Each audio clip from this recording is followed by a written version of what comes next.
Allah akan memberikan curahan rahmat kasih sayang kepada seorang isteri yang bangun melakukan qiyamul lail, lalu ia sembahyang, ia membangunkan suaminya. Jika suaminya enggan bangun, dia renjiskan sedikit air. Orang yang bangun qiyamul lail juga akan ditulis di sisi Allah sebagai lelaki dan perempuan yang banyak berzikir. Hadis Abu Daud menyatakan, "Idza ayqadha ar-rajulu ahlahu min al-laili fa shallaya aw shalla rak'ataini jami'an kutiba min adh-dhakirin wadh-dhakirat."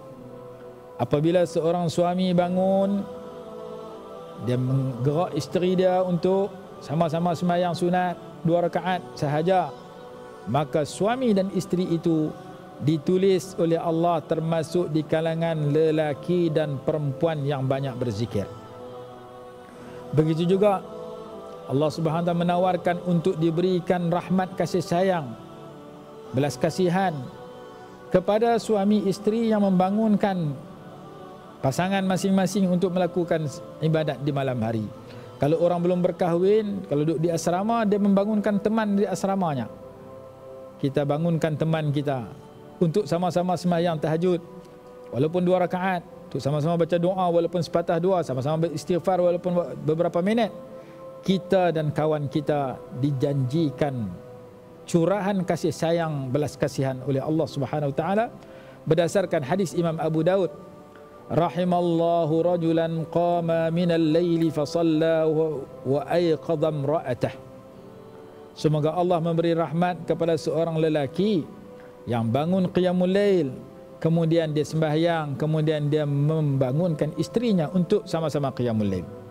Fa in abad, jika suami istrinya enggan bangun, masih nak tidur, payah nak bangun, maka si suami mengambil sedikit air dan dipercik, direnjiskan di wajah istrinya supaya istrinya menjadi segar dan mudah bangun.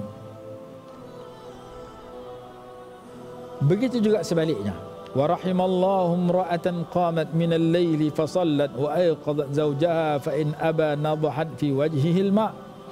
Allah akan memberikan curahan rahmat kasih sayang kepada seorang isteri yang bangun melakukan qiyamul lail, lalu ia sembahyang, ia membangunkan suaminya. Jika suaminya enggan bangun, dia renjiskan sedikit air, sapukan sedikit air ke wajah suaminya untuk menyegarkan, untuk mudah bangun. Maka suami dan isteri setiap malam dicurahkan rahmat kasih sayang, belas kasihan Allah, dan mudah-mudahan berkekalan kasih sayang itu sehingga selepas meninggal dunia.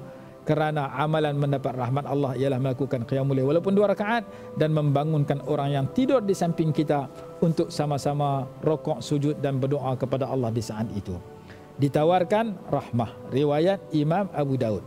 Dalam riwayat Imam Tabrani ditawarkan keampunan. Ma min rajulin yastayqidhu minal laili fayukhidhu imra'atah. Tidak ada seorang lelaki yang terjaga di malam hari lalu ia membangunkan istrinya. Fa in ghalabaha an-nawmu nadha fi wajhi al-ma'.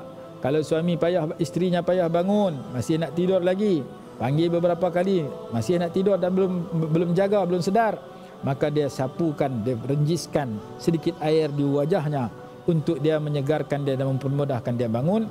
Lalu mereka berdua bangun untuk berzikir pada saat itu, illa ghufira lahuma, melainkan Allah ampunkan dosa mereka berdua.